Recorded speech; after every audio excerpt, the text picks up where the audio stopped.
things and personality-wise. I know, like, looking on TV and just kind of seeing a picture, it's a lot harder to, you know, envision a baby. Like, her favorite food is, like, sweet potatoes. She's really sweet. She loves to give people kisses. Favorite song is Baby Shark. Just like that kind of stuff. Can you tell me, what's her favorite toy? She has a little Baby Shark puppet. What would y'all do together? Well, she loves to take baths. That was her favorite thing. And she had little shark toys that swim in the bath and stuff like that. How old is she now? She's 15 months today, actually. Can you tell me a little bit, like, so you said she's very sweet. Is she sweet with everybody, or just She is. She loves everybody. Can you tell me a little bit about, like, how you're feeling? Do you miss her? Are you worried? Of course I miss her, and, like, I can't tell anything about the ongoing investigation, but I'm sure you all have released an article about the car and stuff like that, so they have a pretty good idea of who has her. I mean, if they're watching, I just want them to bring her back. Is there anything you'd like to say to them if they're watching? I just want her back. Yeah, that's my child.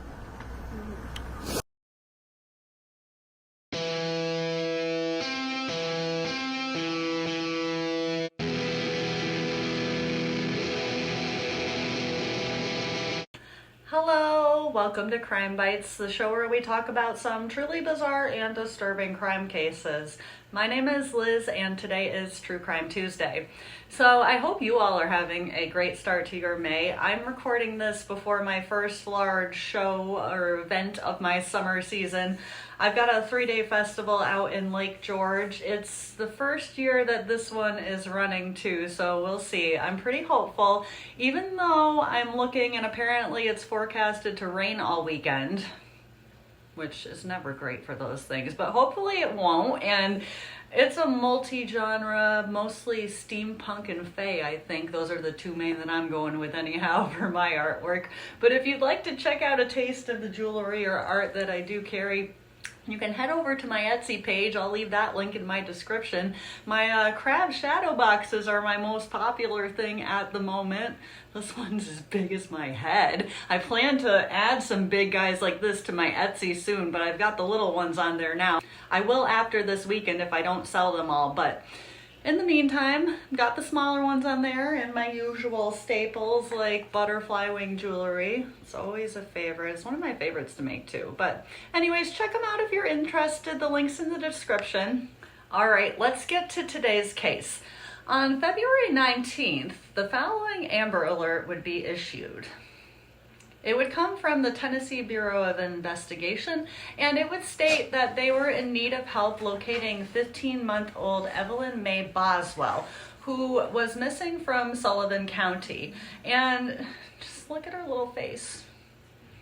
I can't already. Anyhow, here's a clip of Tommy who called this in. Yes.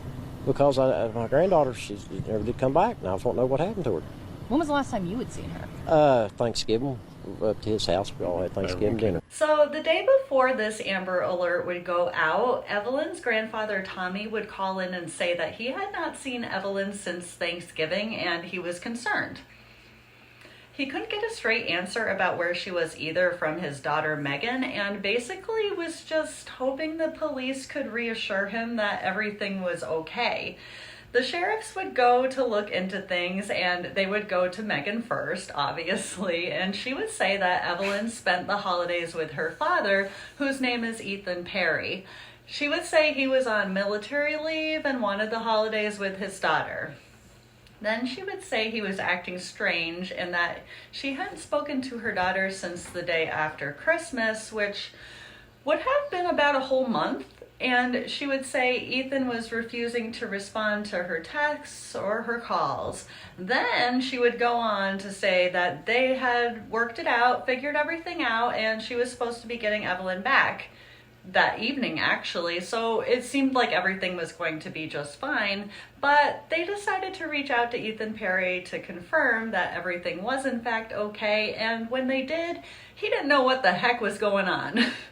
He would state that he was stationed in Louisiana and Megan and Evelyn were in Tennessee, and he hadn't had any time at all with his daughter around the holidays. All right, what the heck? So the next day, sheriffs would put out the Amber Alert, and they didn't have a whole lot to go on. One thing was clear, though, and that was Megan was lying about her daughter's whereabouts. And things are about to get messy all over the place, so I'm going to give you a quick rundown of some of the family dynamics at play here, because there is a lot. Let Megan actually introduce her idea about the family dynamics.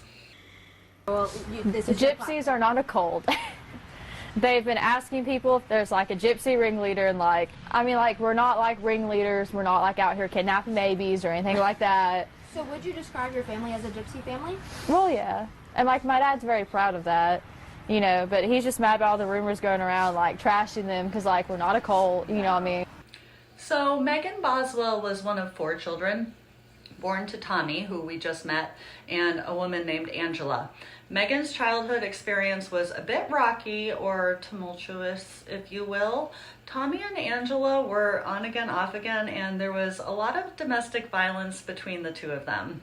One time, Angela stabbed Tommy in the neck with a pen, and their son, Tommy Jr., had to intervene and help his father.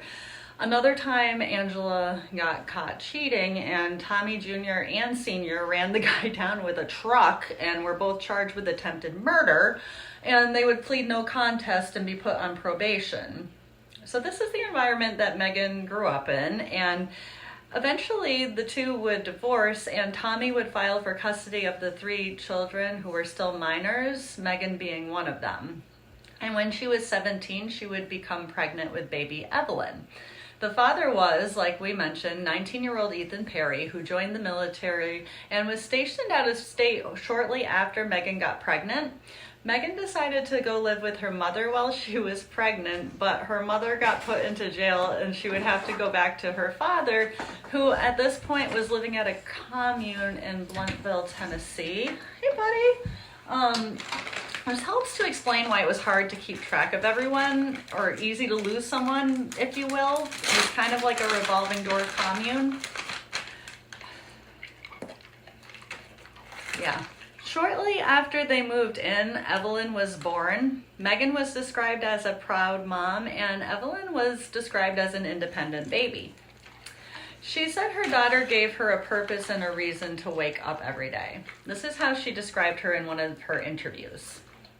Like, what kind of baby she is? I know you said that it's hard to see. She's a happy baby. She hardly ever cries. She wants to wave and talk to everybody. She walks funny. She doesn't know how to pick her feet up, so she kind of wobbles. Is she talkative? She is. What, she giggles a lot.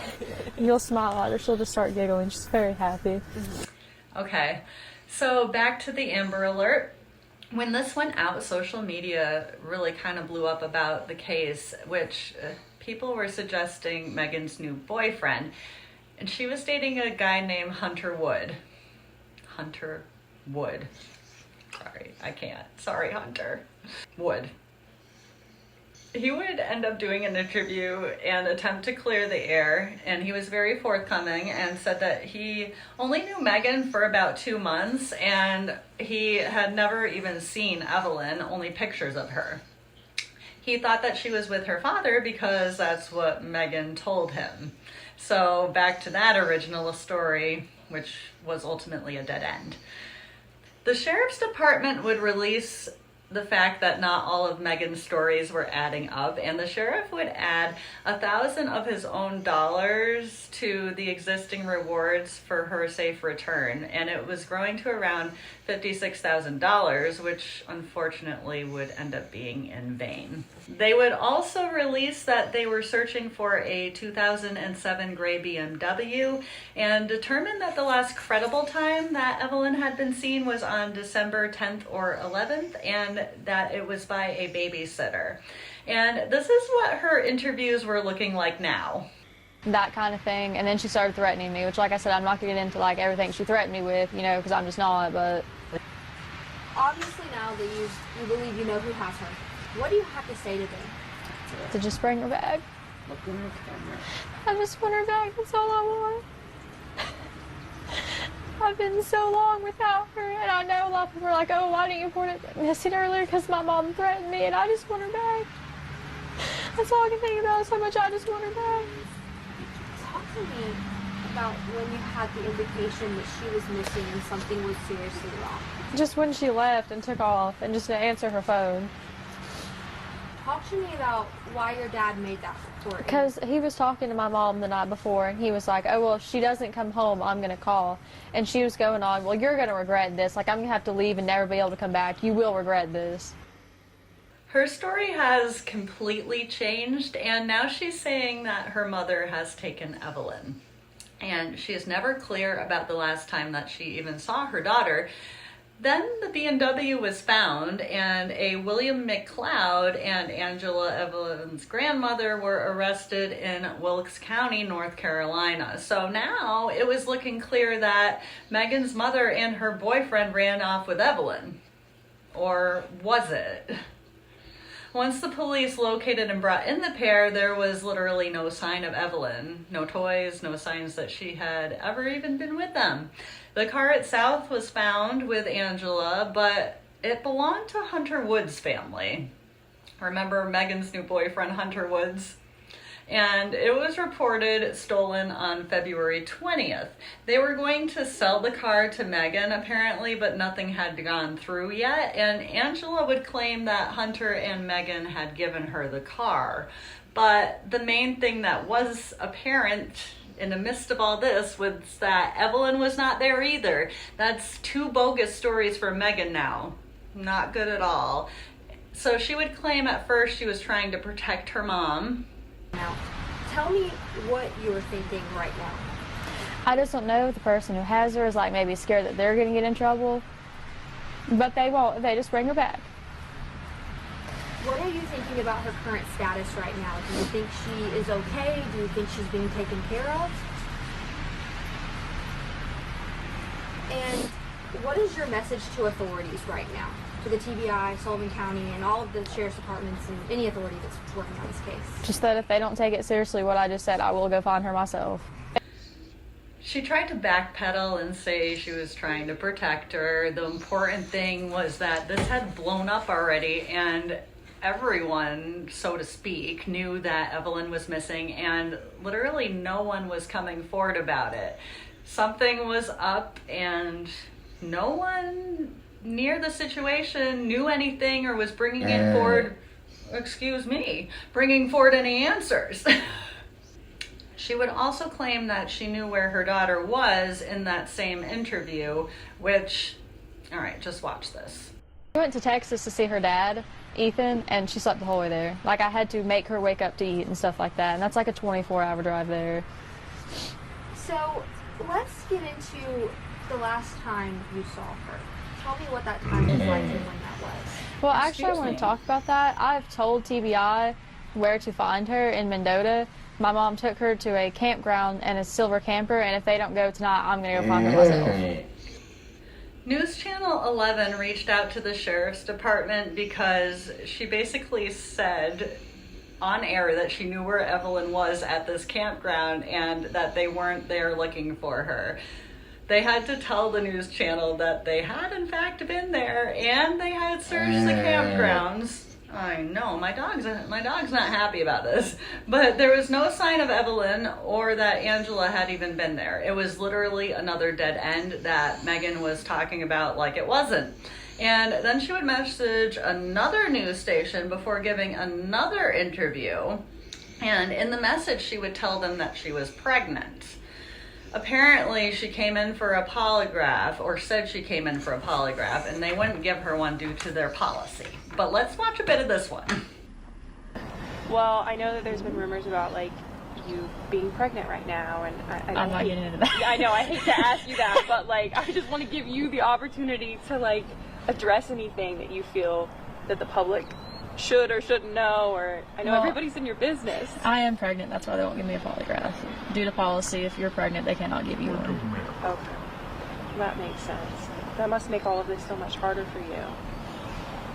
How is that I hate to ask you personal questions, but I know you're missing your child and you're pregnant. It's just a lot to deal with at one point in time. Mm-hmm. Are you still getting support from your grandmother? I know you'd mentioned that before. My grandmother's amazing. She is. That's good. Have you been in contact with the father of either child? With Evelyn's dad, yes. He's trying to get leave to come up here to help look for her. Okay, so you have been in contact with him. Mm-hmm. Has he been supportive? He has been. That's really good. With your other baby's dad, or have you been in contact with him? Mm-hmm. Or I'm not going to get into that. That's okay. You can tell me whatever you want. I don't want to pressure you or anything. But, so I know everyone's been in your business. Is there anything else that, like, you think that people are trying to... How do you think you're being portrayed through all of this? Well, I mean, it depends on if you talk to somebody who actually knows me, if you're talking to somebody on the internet who lives 500 miles away and is just trying to speculate in on it.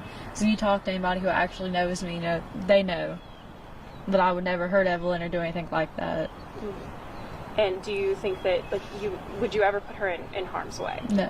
No. Do you think you're... Well, this news station would go back and check with the sheriffs, who would let them know that that's not how things work, that isn't their policy, and that they don't even have the capability to perform polygraphs at their station. Megan. So she would claim to be pregnant, then claim she couldn't clear her name because of her pregnancy. Convenient.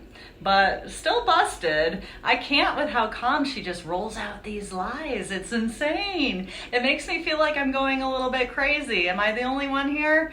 But still the question remained, where was Evelyn? At this point, they decided to arrest Megan. They'd had enough. And a press conference was held on February 26th to formally announce that they were arresting her. At this point, it was only for false reporting, but she was literally destroying any hope of finding Evelyn.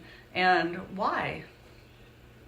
Right around this, a tip came in, and they would end up searching a pond behind William McCloud's grandmother's house.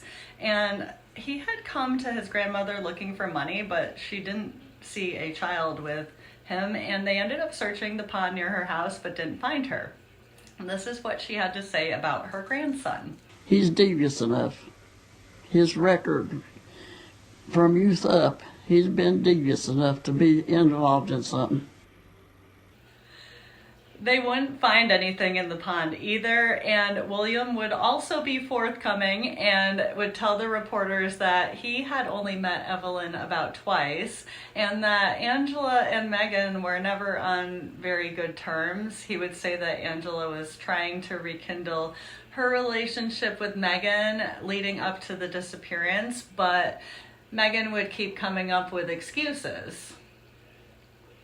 Just so much shadiness here.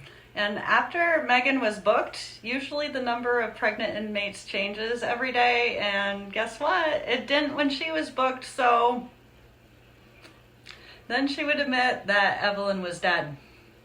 She would claim that she and Hunter Wood were sleeping and Evelyn was with them, and when she woke up, Evelyn was dead. She assumed that she was smothered in her sleep, which, okay, I can see being scared here because you accidentally smothered your baby. These things can happen, but buckle up though, because we're not done with the lies. Nope. They would go back and have another chat with Hunter, and he would claim again that he had never met Evelyn. On top of this, she wasn't telling anyone where the body was, so was it yet another lie? Seems like it. Then Evelyn's grandfather, Tommy, would put in another call. He would say there was a shed on his property that needed to be searched. The shed had not been used in years, and he felt like it needed to be searched. On March 6th, they would come out and search Tommy's shed. They would find it as Tommy had reported it, dusty and untouched. There was a playhouse in there that was actually a playhouse that he had built for Megan when she was a little girl. And behind this playhouse, there was a trash can. It was literally the only thing that seemed to be new in the shed, and the only thing that wasn't covered in dust. When the agent opened the first bag in the trash can, it was full of diapers and toys, and under that bag, a little foot was sticking out. And the outfit that was on the little girl in the trash bag was the one that Megan kept talking about to the news stations over and over. Got a little pink bow in her hair and a little Puma tracksuit on. It was hot pink. So it appeared that they had finally found little Evelyn, and on March 11th, the official announcement was made, and all of the records were sealed to protect the integrity of the investigation. Bond was raised to $150,000 for Megan. During these interviews, I mean, not good. Not good. Do you feel like any headway is being made with the search for Evelyn? I know they're trying their best. How are you doing with, I know last time you told me all about how you're missing her and everything, and It just gets worse every day. it does. Do you look at pictures of her on your phone? Do you have pictures of her with you? Not on me. Not on you? she was in a trash can in the shed that whole time. All those hours spent looking for her. I can't even. Angela would claim Megan was living with Hunterwood, and she thought that Evelyn was in foster care. That would explain in part why no one knew in the family where she and Evelyn were. It was just messy, and that's why it took so long for things to get into motion. She would say she went out to North Carolina with her boyfriend where he had family to clear her head, which it does make sense, but thanks to her daughter's compulsive lying, she ended up as like prime suspect there. Ugh. And there was another woman who Megan stayed with after the Amber Alert was released, named Christy Broom, and she was there for about 3 days after the Amber Alert came out, and apparently she wasn't able to stay with Hunterwood anymore. Christy had known Megan since she was a child because Megan was friends with her daughter who had since passed.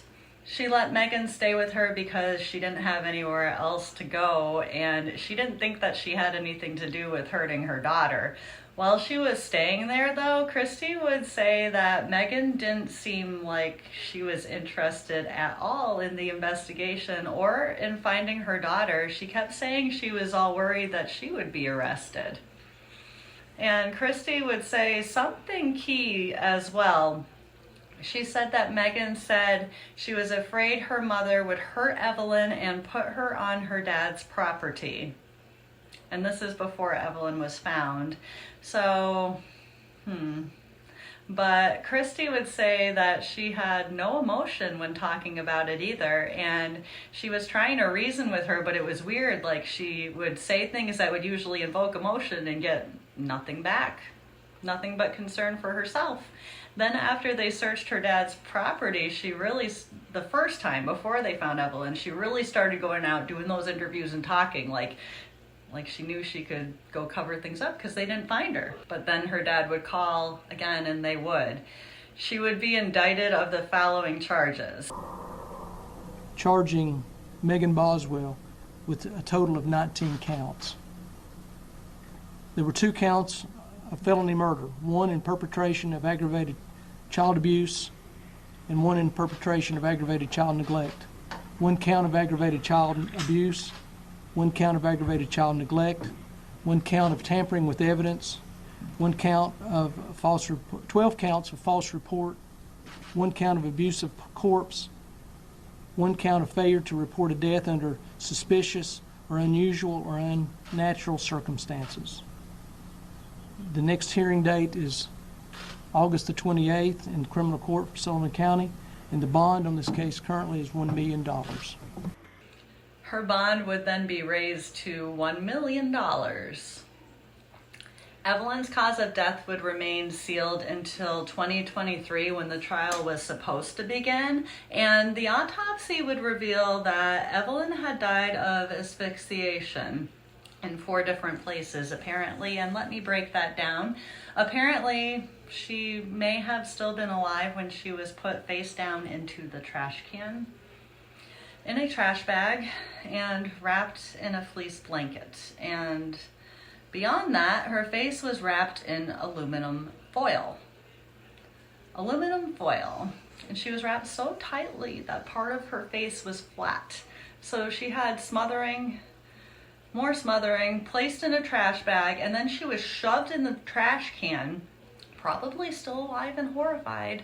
She was shoved down in a manner that her little head was bent backwards and overextended so horribly that it said it was almost touching her back. And then the bags were piled on top of her and a lid was placed on top.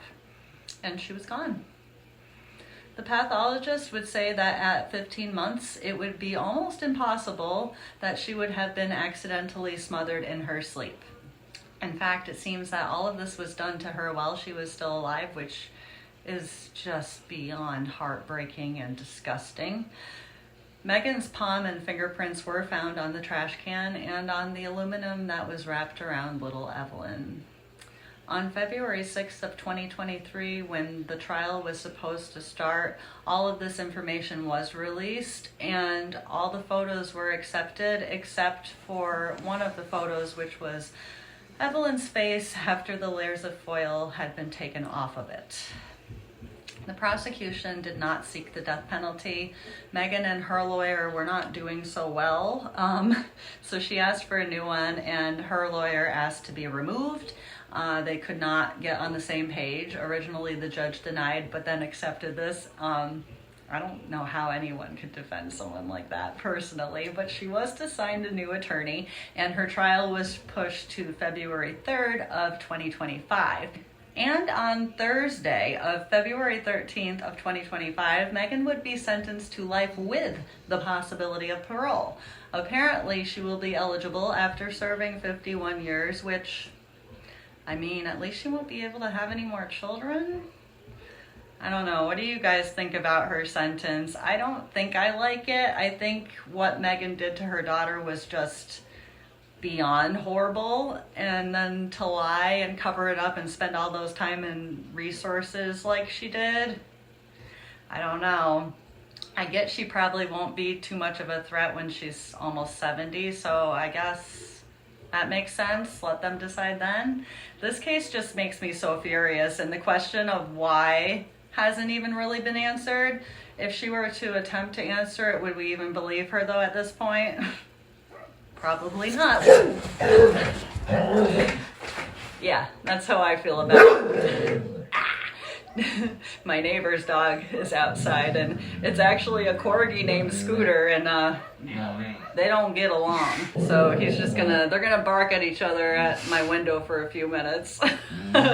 Anyways, I don't think anyone would believe her at this point, unless it was like a story so messed up and brutally honest that we couldn't help but believe it. Megan. I think it ties back to Hunter Wood personally. Not that I don't think he was involved. Maybe he was. I don't know. But maybe he wasn't ready to be a stepdad, and maybe he didn't really want to meet Evelyn, and I don't know. There are definitely some Casey Anthony vibes going on here. But Hunter did at least stay consistent during the interviews, it seems. Maybe Megan saw Evelyn as a roadblock to their relationship. I'm just still having a hard time rectifying her interview tapes, knowing what she did to her baby, and then that audacity to get up there. Ugh. What do you guys think about this one? I'm done speculating. Scooty, you want to do your real facts? I think he just wants to yell at the neighbor. So today's real fact with Mr. Angry Scoot Dog is if you are a parent, you take care of your child. And if you can't, find someone who can. I don't know how to do today's real fact without coming off as high and mighty or judgy ragey, so I'm gonna leave it at that. And this case, I guess, yeah, it's got me in a state. So for today's positive note, we're going to highlight maybe the one positive thing that did come out of this case, and that's Evelyn's Law. It was signed on April 16th of 2021 by Governor Bill Lee and requires that the parents of any child 12 and under report their children missing within 24 hours. Failure to do so will bring misdemeanor charges. This law is Tennessee specific, and other states do have similar laws, but I personally like this one. There isn't a nationwide law either, which, why isn't there? I looked at Massachusetts because that's where I live, and there isn't a set amount of hours like Tennessee established. It just says as soon as enough data is available. So there's definitely more wiggle room there, and I don't like that. All right, guys, that's going to do it for today, though. I will be back next week with another case involving a mother, and until then, please stay safe out there. Bye. You're reunited with her. What will be the first thing that you do? Just hug her. I mean, I know it sounds weird, but like I miss how she smells and like her laugh and like everything. I just want to hold her.